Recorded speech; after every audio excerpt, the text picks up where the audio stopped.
In 2019, 39-year-old Zeke Hernandez was recognized as one of Poets and Quant's best 40 under 40 professors in business schools around the world. The Wharton professor was asked what he thinks makes him stand out as a professor. As part of his answer, he replied, "I think too often we incorrectly separate business from other aspects of life that make us human and social beings. So I talk about issues pertaining to life, relationships, and character in class every day." End quote. This is something Zeke Hernandez not only preaches, but also something he practices on a daily basis. Zeke Hernandez is an associate professor at Wharton. He publishes pioneering research on immigration and economic growth, as well as corporate strategies designed through alliances, acquisitions, and divestitures. Zeke is one of the highest rated teachers at Wharton, where he teaches global strategy courses. He is an alumnus of the University of Minnesota, where he received his PhD, as well as BYU, where he received his undergrad and master's degrees.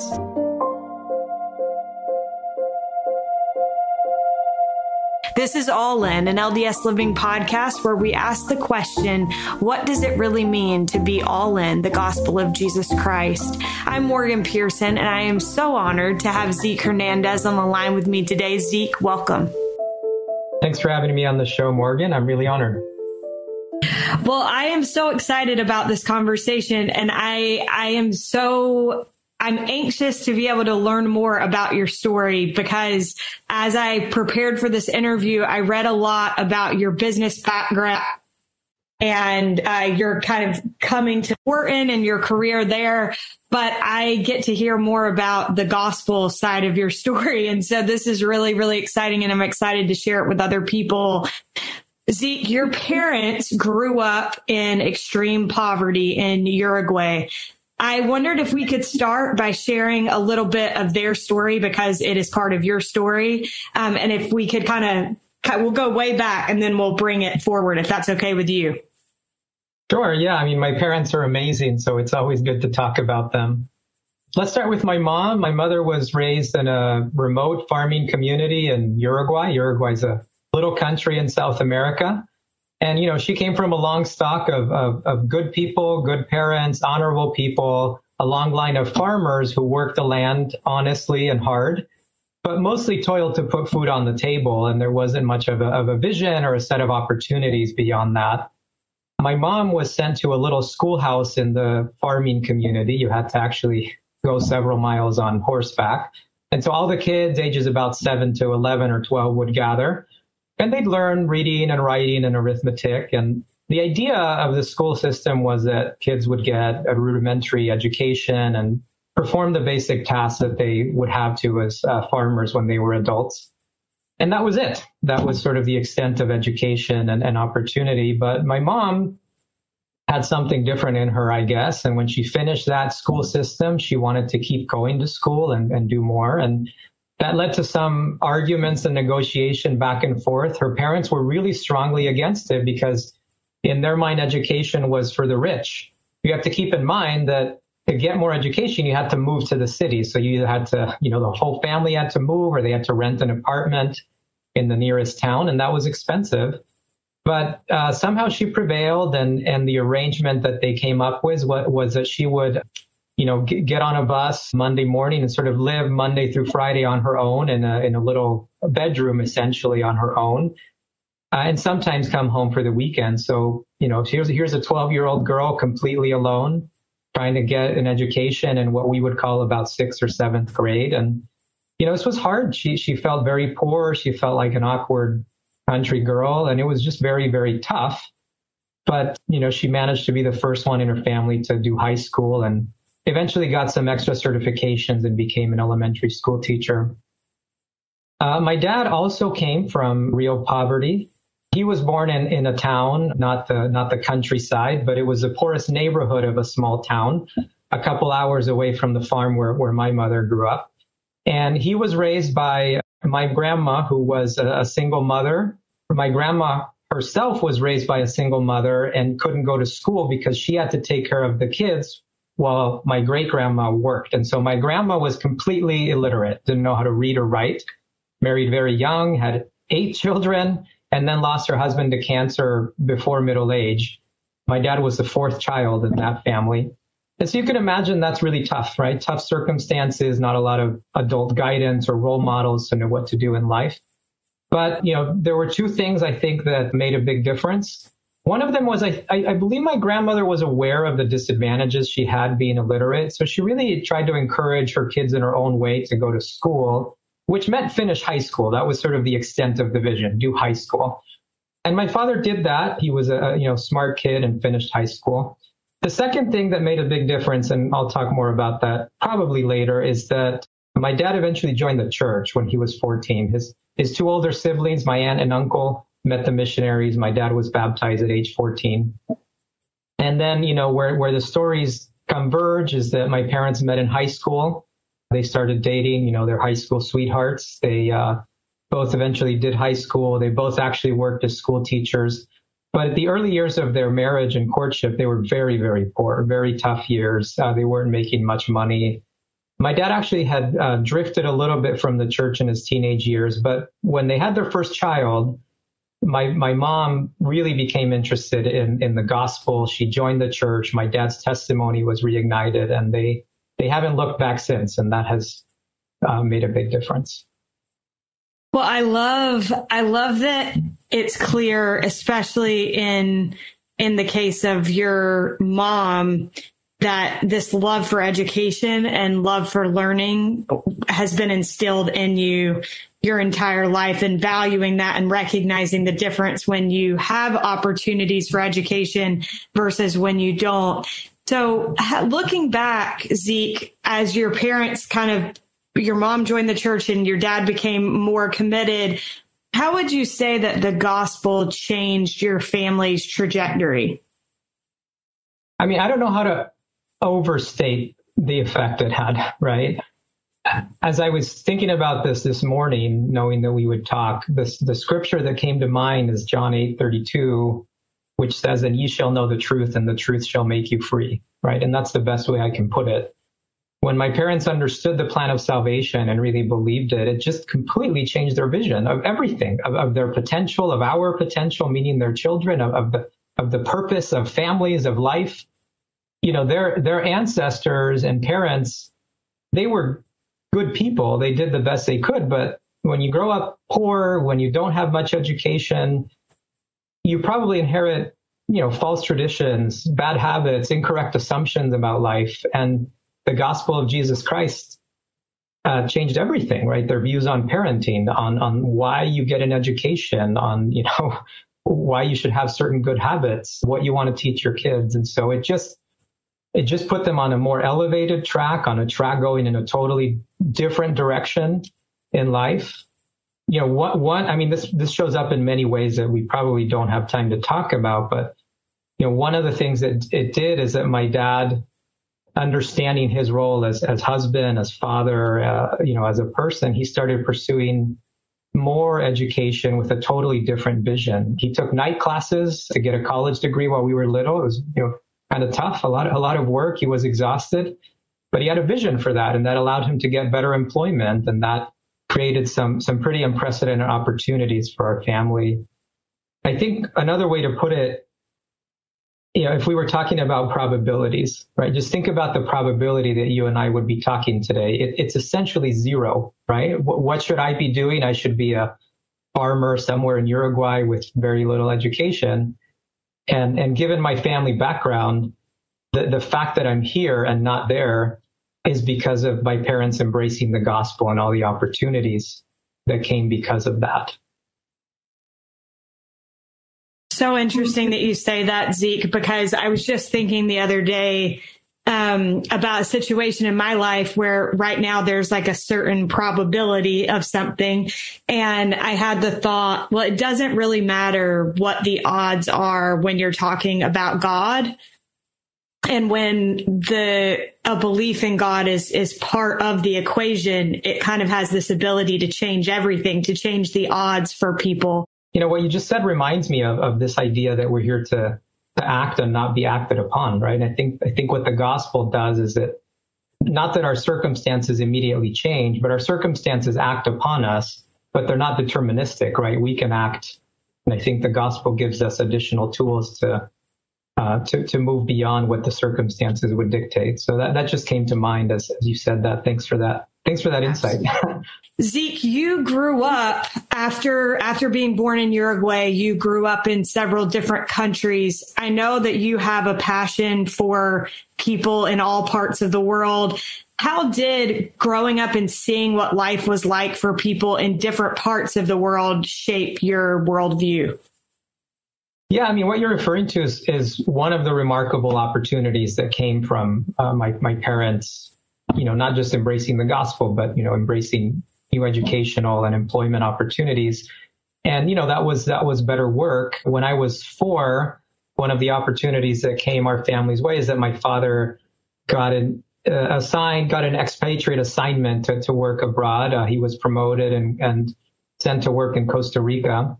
And then we spent several years living abroad, living overseas. We lived in Guatemala. We lived in Argentina. Throughout those years, we were able to travel a reasonable amount and see parts of the world that I think we would have never imagined seeing. Part of the experience actually was attending international schools where the teaching was 100% in English, which is why I speak the language we're speaking. And, those schools attracted kids and families from all over the world who, their parents might have been on expat assignments like my father. And so that was just amazing. I mean, you can imagine it just completely expands your worldview. I realized that there's lots of different ways of thinking and even interpreting the same experience based on your background. And so that made me comfortable with a lot of different and unique cultures. The traveling and seeing people from walks of life exposed me to really different socioeconomic circumstances. So I saw indigenous people in Guatemala living in real poverty, right? Even like worse poverty than like what my parents came from. Sometimes we were around people that were extremely wealthy, right? Who had done very well in business or in politics. I witnessed social and political conflict. Guatemala was experiencing a civil war when I lived there. I fell in love with traveling. And I think what it ended up doing for me is help me realize that, when people of different backgrounds come together, they can do really amazing things together if they find harmony, right? Because that variety of experiences and perspectives really enriches whatever you're trying to do, whether it's a community thing, a job, a professional thing. But it's also that harmony is hard to find, right? Because people from different backgrounds clash. So, I saw both sides of it. Yeah, just an amazing blessing to grow up that way. That's awesome. Zeke, you said that you feel like your own personal conversion to the gospel came after a period of doubt in your teenage years. Can you share a little bit about that experience? Yeah, sure. My own conversion to the gospel was a result of, I think, a few things that clashed together around the time I was about 14 or 15 years old. By that age, our time living abroad had ended. We were back in Uruguay. And the move back home was a bit traumatic for me. But, it was an age where I missed my friends. I missed the lifestyle we had. And at the same time, my brother, who's about 4 years older than I am, left home to serve a mission. And him and I are very, very close, even to this day. So for some reason, his leaving, it just hit me. It became very real that one day I might go on a mission, right? Or that choice was one that I needed to think about. And it led to a realization that, if I had been asked to go serve a mission right then and there and talk to a stranger about the gospel, I realized that I couldn't honestly tell that stranger that I knew that Jesus Christ was my savior or that the church had been restored through Joseph Smith. In other words, I didn't have a standalone testimony. I love my parents, but I just wasn't sure if the things they taught me, the things that they had embraced and that had changed their life so much were really true. And doubt crept in, right? For example, I thought, well, maybe the church was a good human institution that really helped them, but was it a divine thing, right? And that was scary. It was scary to let doubt creep in and to open the door to the possibility that the restored gospel maybe wasn't true. But, as any one of us who is raised in the church, so to speak, you also have things that stay with you. And so, I was keenly aware that Joseph Smith had similar questions and doubts when he was about exactly that age. I remembered Alma's invitation to experiment upon the word and plant the seed and see if it grows. So that analogy had stayed with me. And so I decided to run the experiment, so to speak. And what I'm about to describe next, for anyone who has grown up or been in the church a long time, is nothing novel or unique about it.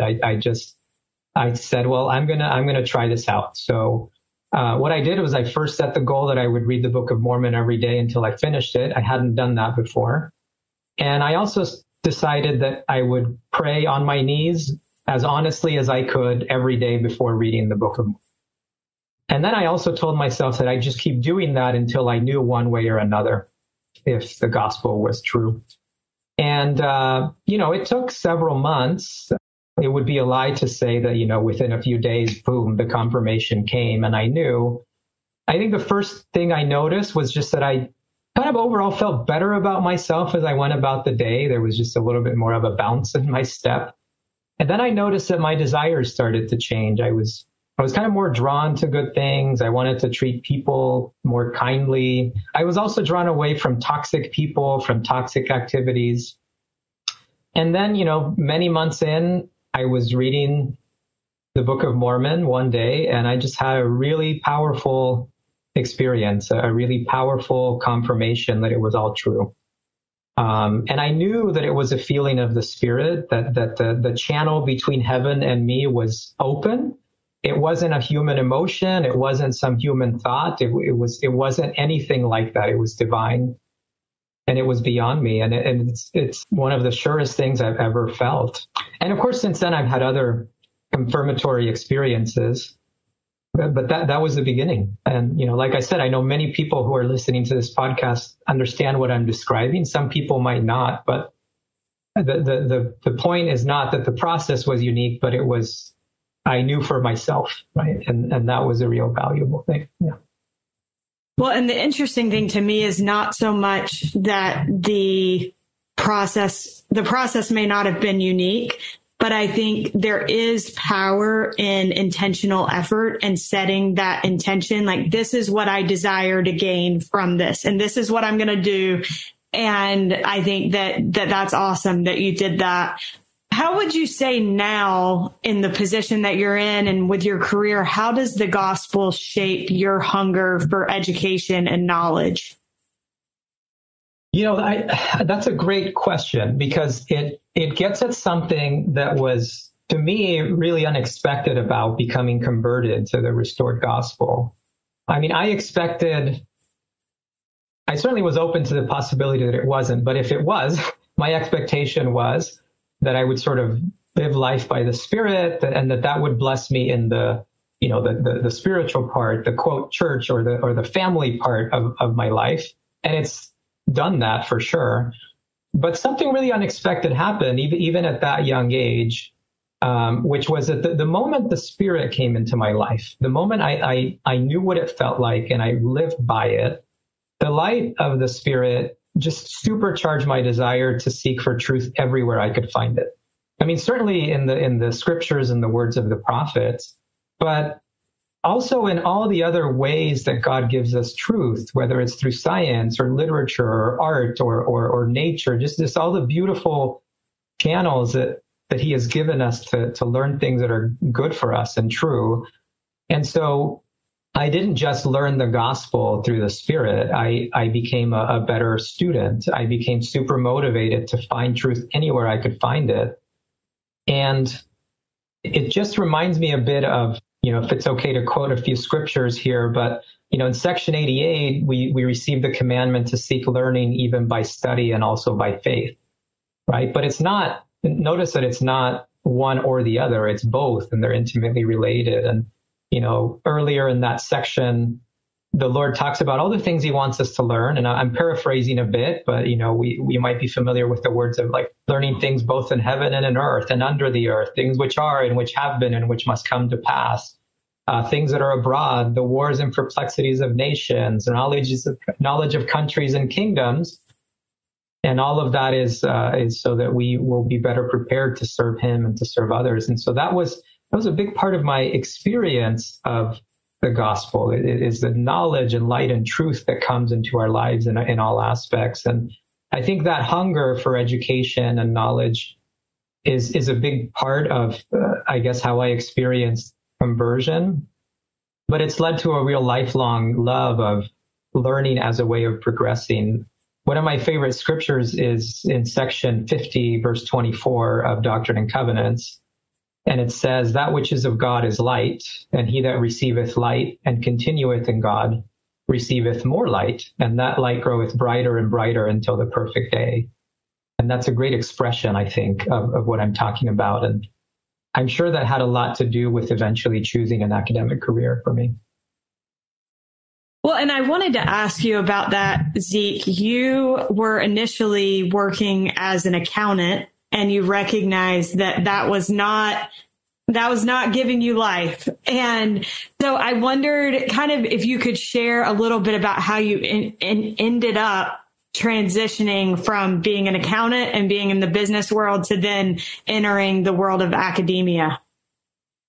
Yeah, I mean, I think this is where some interesting things, from the past and perhaps, having been raised by parents who really experienced poverty, all these things clash, right? And so I majored in accounting in college, and accounting is a really great career for many people. So I was, in between undergraduate years and my doctorate degree, I spent about a year working at a large technology company as an accountant and doing some finance work. And I just found no fulfillment in it. I really disliked it.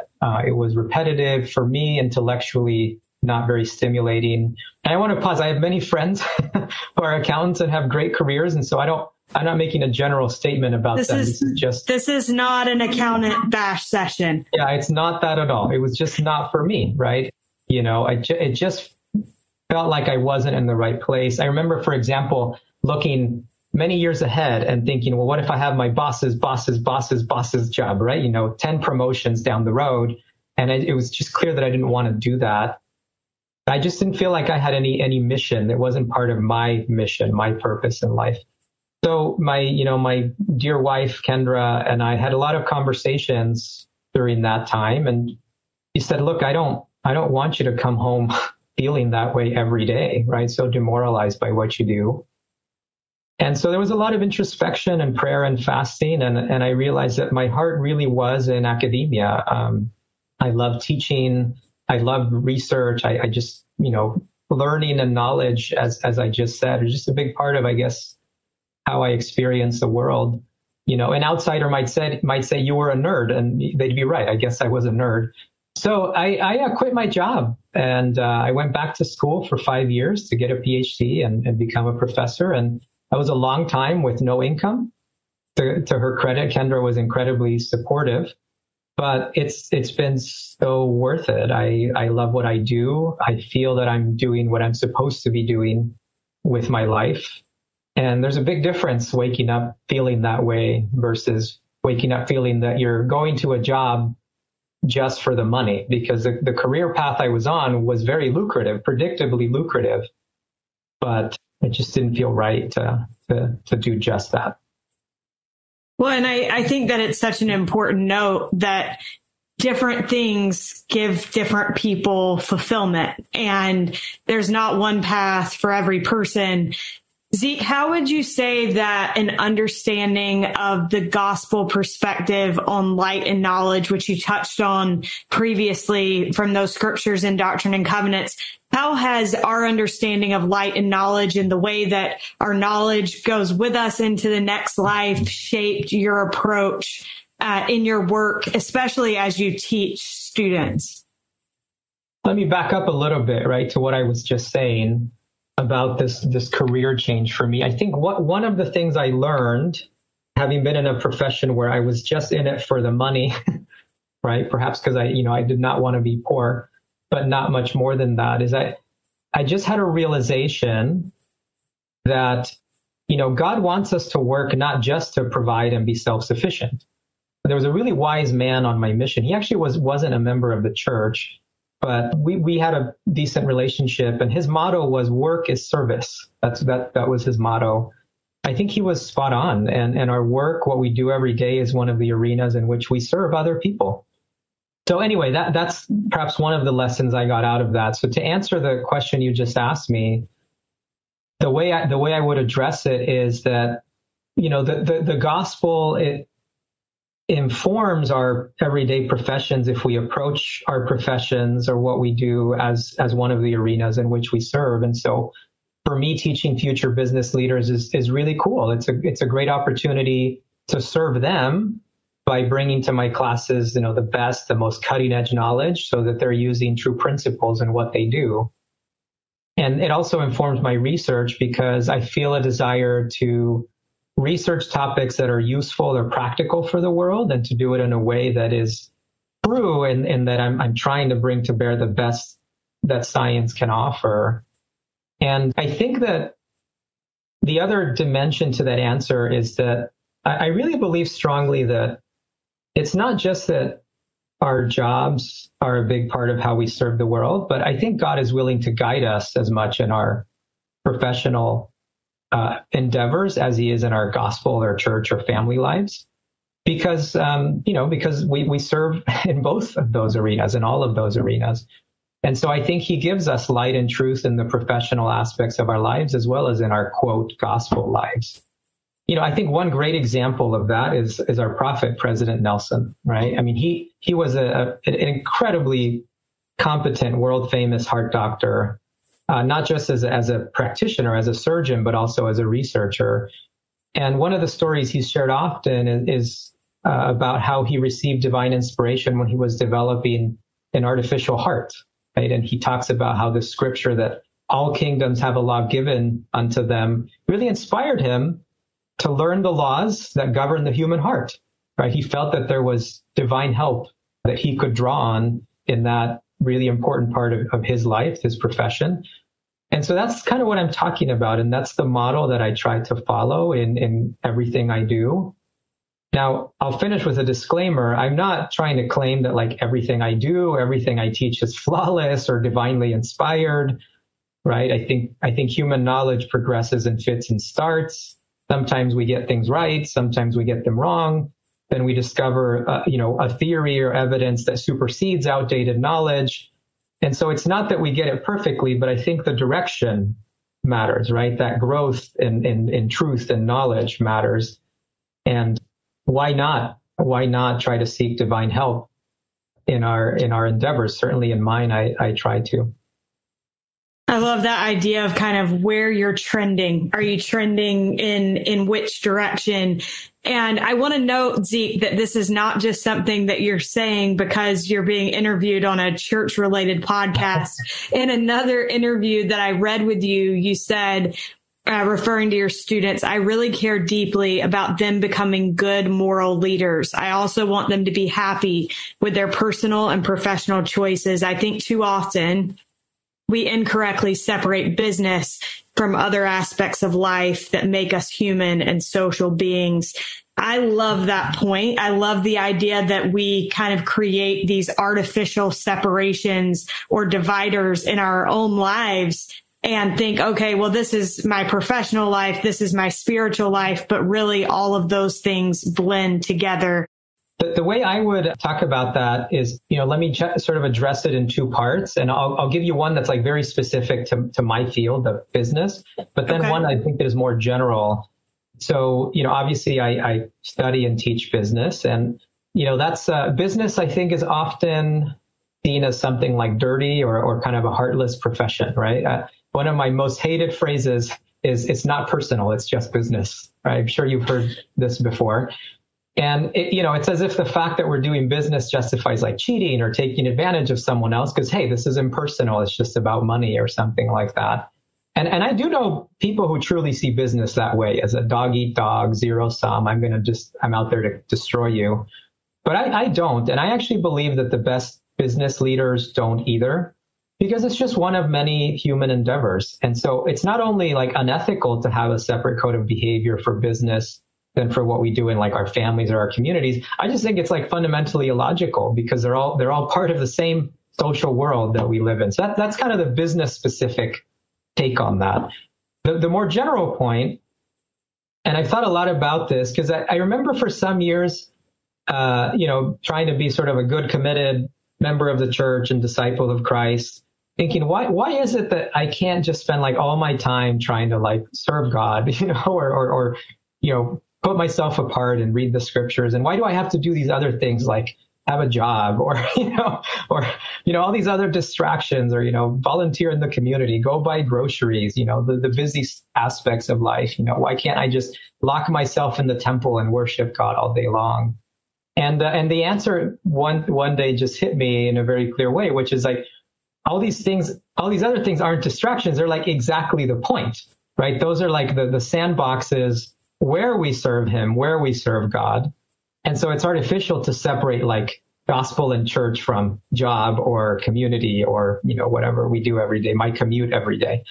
That's exactly where I show God that I want to serve him in the way I treat others as I go about those things. And so if that's the case, not only are these things connected, but we should also expect God to inspire and guide us in all of those things. So that's kind of the full circle part of it for me. I love that. And I love that idea that I love the way that you put it as sandboxes. Like those are the sandboxes in which we are expected to show our love for God and to become like God ultimately. So I think that's profound. Zeke, you said that when you entered your doctoral program, you realized that you had to make a change. And that change was from being a learner of truth to then becoming a producer of truth. And I wondered what you mean by that, if you could elaborate. Yeah. Maybe some strange wording there. But what I was referring to is that, if you think about all the years that a lot of us put into our education, at least those of us who are fortunate to get one, they're all about consuming the knowledge that other people discovered or produced over many years, right? So whether you're studying, a theory, a mathematical principle, an algorithm, a formula, a history, textbook, a poem, right? You're really trying to learn and absorb knowledge that somebody else created or discovered, and they've, digested it for you.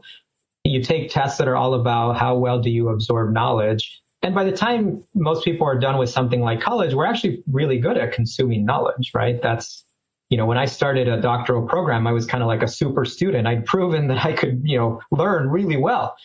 But then I realized that my training was all about how to produce original research.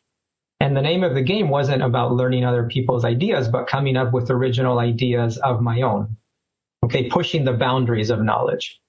And so I wasn't evaluated anymore by how well could I digest someone else's thoughts or ideas, but how novel are the ideas I'm coming up with? How rigorously can I prove them, right, with evidence? And that was really eye-opening because one, it made me realize actually like how much effort there is to like produce a reliable little bit of knowledge. Like think about a textbook in college. You read one paragraph, and behind that paragraph, there might be decades of research, right? Just to verify that what that paragraph says is correct. And so it gave me an appreciation for the other side, right, of knowledge, the production of it. But also it made me realize that being the producer is very different than being the consumer.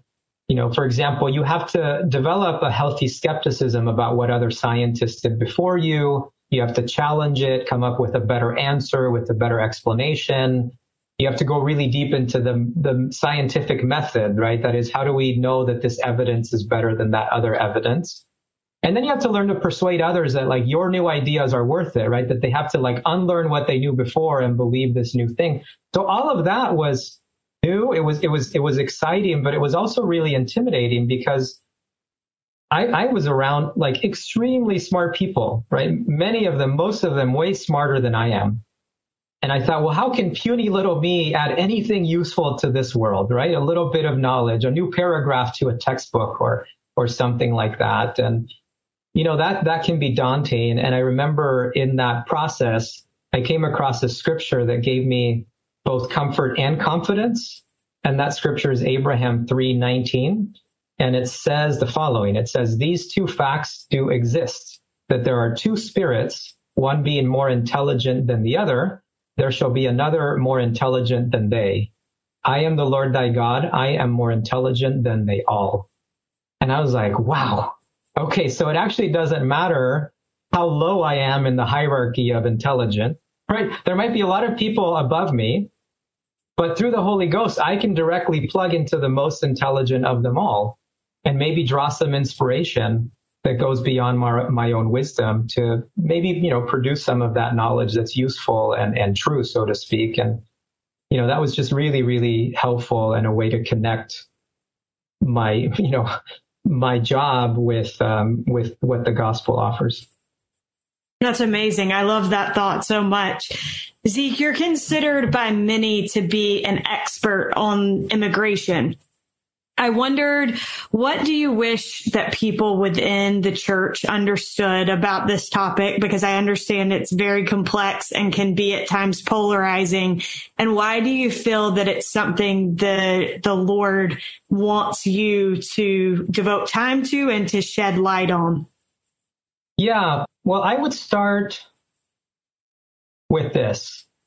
In the New Testament, there's one of the most quoted scriptures, and by all Christians, not just members of our particular church, or I was a stranger and you took me in, right, is one of the scriptures that we quote a lot. And I think that's the simplest way I could articulate from the perspective of a disciple of Jesus Christ, how we should treat the foreigner, right? I mean, I think Jesus taught us pretty clearly that where the rubber meets the road is how we treat the stranger or the outsider, the outcast, the disadvantaged. And there's lots of people who fall under that label. Immigrants and refugees are just some of the most obvious, perhaps, also some of the most controversial. But I think how we treat them is one of the real tests of our Christianity, of our discipleship. And as you said, I'm entering really controversial and complicated territory here. But, we know that immigration is really divisive in lots of countries, nowhere more so than here in the United States where you and I live. And I'm sure that many people listening to me speak right now have strong opinions about this, due to their political background or life experiences. But I think it's important to make this distinction. Insofar as there's reasonable debates to be had about how we handle immigration, I think those are at the level of policy and politics. But at the level of how we treat individual people and individual immigrants, I don't really see a lot of disagreement among Christians or any person of faith, right? I would go to basic principles, love one another. The scripture I just quoted, I was a stranger and you took me in. I think those are paramount principles at the individual level. And so I would say, as a member of the church, as someone who tries to emulate Christ, that's perhaps the most important thing in terms of how we treat each other individually. And so I realize that the answer I gave is not what I write about professionally. It's not my research, but that's my sort of gospel perspective on it. If it's okay with you, though, I'd like to say a little bit more, perhaps at that level of policy that we debate on, if that's all right. Yeah. So my specific expertise focuses on how immigrants affect our economic well-being. That is, is it good? Are we more prosperous if we let immigrants in or not into our countries? And what I'm about to say, I should preface by this. I didn't really set out to study immigration. It's not like I had some preconceived opinion about immigrants, because I am one, right? And I thought, I'm going to go, justify, something that I already thought about. In fact, I had no interest in studying immigration. What I really wanted to understand was economic prosperity, right? How does business across borders affect economic growth and prosperity? But the more I followed the evidence and the data and, tried to be really rigorous about understanding that topic, the more I realized that immigrants are a hugely positive factor for creating economic prosperity. I think most people listening to me right now would agree that we want investment in our communities because those investments create jobs. We want people to come up with new ideas and products that make our lives easier and better. And, after 15 years of research, a lot of it my own, but also just the research that other colleagues of mine have done, there's really, really clear, very compelling evidence that places with more immigrants attract more investments that create jobs. I'll give you just a silly example, but, it makes a point. Like the state of Arkansas has an unexpectedly high number of Japanese residents for quirky reasons. Okay. And so Arkansas gets a much higher than normal amount of investment from Japanese companies, right, that create jobs.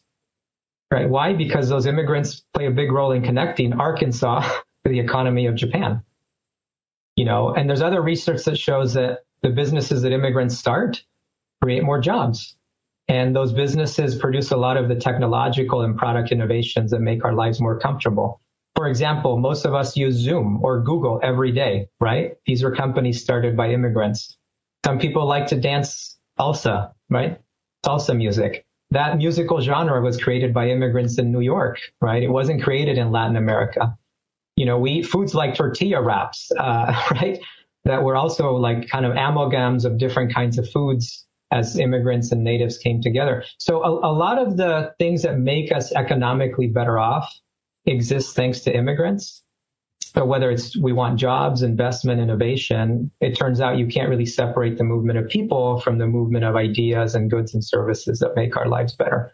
So what's the upshot of all that, right? And by the way, I just summarized like 15 years of mind-numbingly slow research, but it's really important to know that, I think, right? Having the correct facts about that would allow you and me to be better informed citizens when we vote, when we advocate for immigration and economic policies. And so that matters as a member of the church, but I think it just matters in general. So, personally, I've just felt that that's part of what I'm here for, right? To shed light on this topic. It's part of my professional mission. I feel drawn and inspired to do the work. And it's not to score political points. It's not to defend some agenda. It's just to bring a little bit more clarity and truth to bear on the matter. Is everything I've researched on the topic perfect? Probably not. But I think the general direction, again, of where the science is taking us is pretty clear. And so that's, it's kind of where I come from on that topic. Well, I think that's super helpful. And I think the thing that's nice, and I sometimes just feel so lucky to have the chance to talk to people like you, Zeke, that are experts on a certain topic, because I think we see so much in the news and we hear so much in the news, but it feels like it's coming at us with an angle or a slant. And to be able to cut right to the heart of the topic and to talk to somebody that has spent a lot of time digging into that research, I think is a blessing. And I'm grateful to you for being willing to share. Like you said, it felt like we were just like flying through 15 years of research. So that was fun. Zeke, one of the things that you are known for and loved for by the students in your classes at Wharton is what you call Zekrets. And so in each class, you share things that you've learned in various aspects of life. It doesn't necessarily have to tie into the topic of that day's class.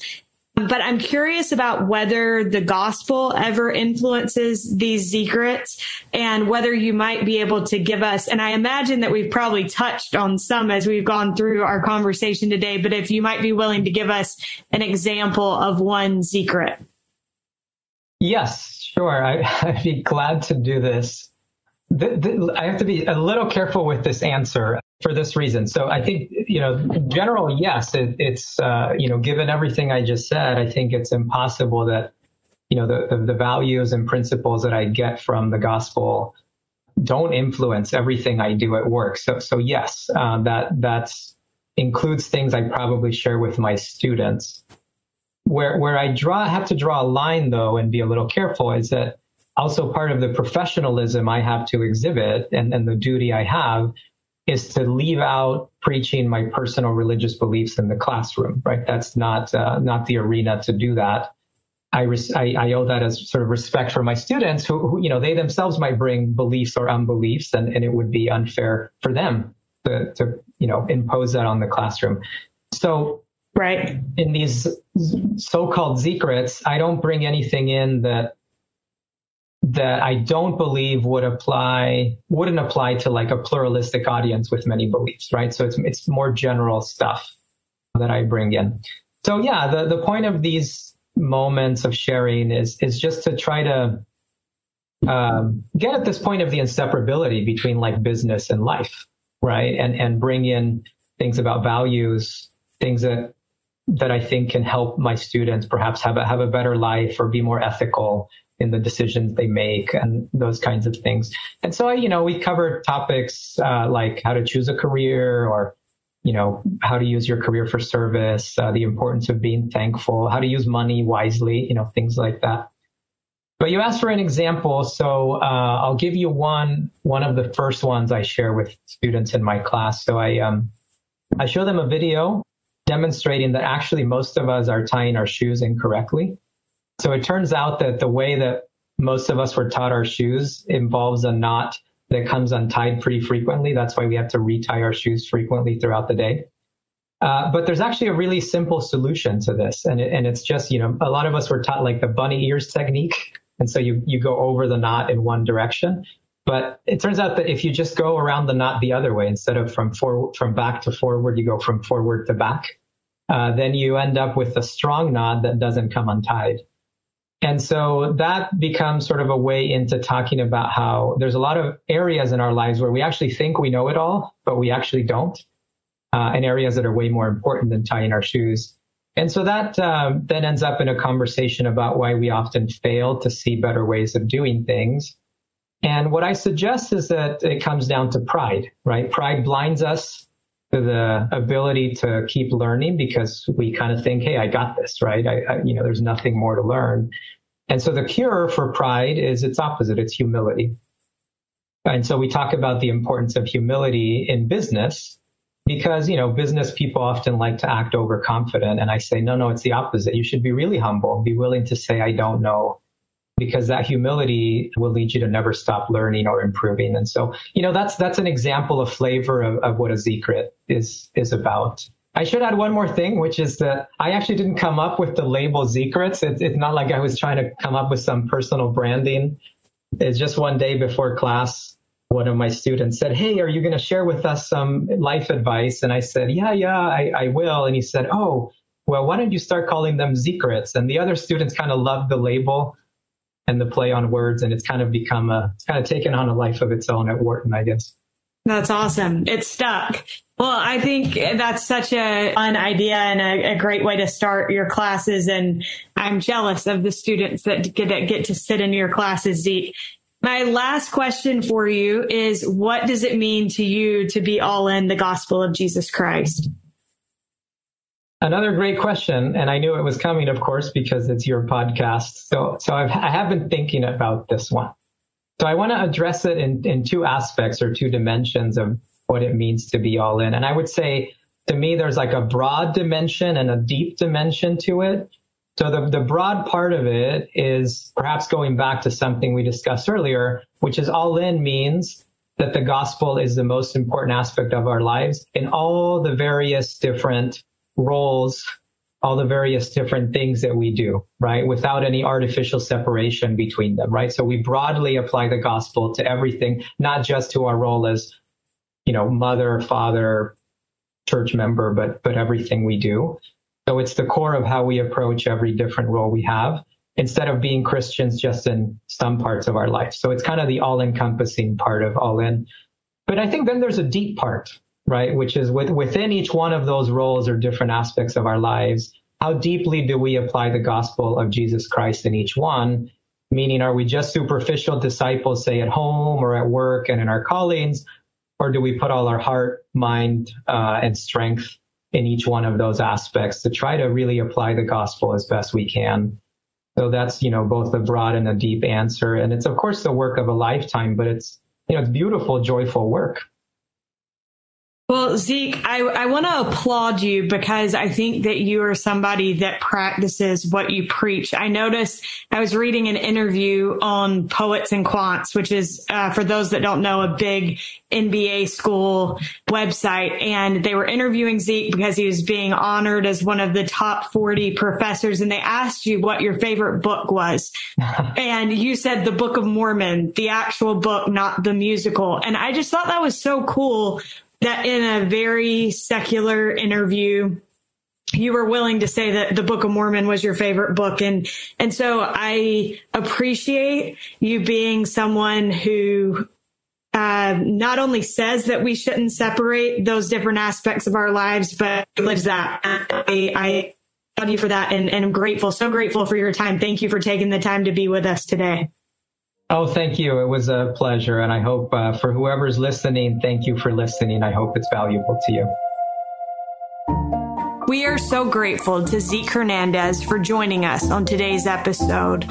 A big thanks to Derek Campbell of Mix It 6 Studios for his help with making each and every episode of this podcast sound so great. And thank you so much for listening. We'll look forward to being with you again next week.